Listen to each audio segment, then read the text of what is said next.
नवरात्रि में भक्त बन गए, देवी माँ के, छोड़ दिया, प्याज लहसुन नहीं खाएंगे, नॉनवेज नहीं खाएंगे और बाकी के दिन छोड़ेंगे नहीं। तो ये तो कोई भक्ति होती ही नहीं है। क्योंकि देखिए भक्ति का मतलब क्या होता है? भक्ति का मतलब है एक ऐसा दिल जो सबके लिए करुणा से भरा।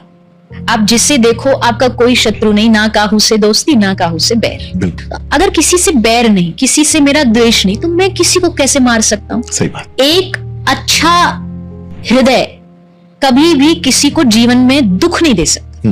और मुझे पता है मेरी प्लेट में जो सामने रखा है ये दुख दे के लाया गया है, इसको मारा गया है, इसको कष्ट दिया गया, काटा गया है, तड़पाया गया है, ये तब यहाँ तक प्लेट में पहुंचा है। तो मेरा क्या हक बनता है कि मैं उस तड़प, उसके सब दुख को इग्नोर करके और इसको अपने टेस्ट बड्स के लिए खा लूं। ओवरऑल भी बात करूं ना, अगर एज ए ह्यूमन भी बात करूं तो भी आपका अधिकार नहीं है कि आप दूसरे की जान को खाएं, आप दूसरे के प्राण को खा के अपना पेट भरें। जैसे फूड पॉइजनिंग होती है वैसे फूड से थॉट पॉइजनिंग भी होती है। अब वो फूड एक आगे और प्रोसेस है, हमारे थॉट प्रोसेस को क्रिएट कर, विचारों को, वो पॉइजनिंग हो रही।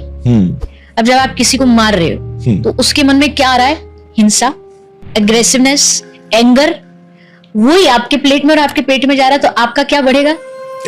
एग्रेशन, गुस्सा, एंजाइटी। और फिर आप पूछते हो ये सब क्यों हो रहा है? उसका कारण है आपका खान पान में बहुत सारी गंदगी है, बहुत सारा खून है, किसी की जान है। अगर धर्म की बात करें तो शास्त्र कह रहा है जो कर रहे हो उसका फल भोगना पड़ेगा। आज तुम मार रहे हो, कल को तुम जलाई जाओगे, कल को तुम मारे जाओगे तो क्वेश्चन मत करना, आप भी जलाई जाओगे। बिल्कुल। जब ऐसा कभी होता है तो हमें दुख बहुत होता है कि भाई चलती ट्रेन में आग लग गई, क्रैश हो गया, ये हो गया, बहुत दुख होता है, ऑब्वियसली इंसान है।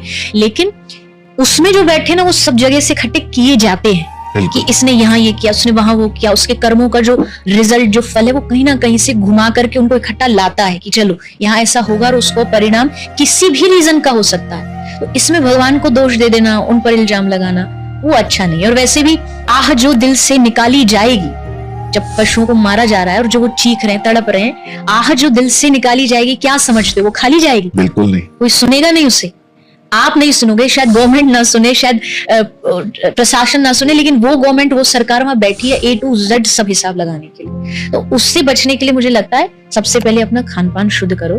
आहार अच्छा होगा तो विचार अच्छे होंगे, विचार अच्छे होंगे तो आप इंसान अच्छे बनोगे, और इंसान अच्छे बनोगे तब आप एक भक्त अच्छे बन पाओगे।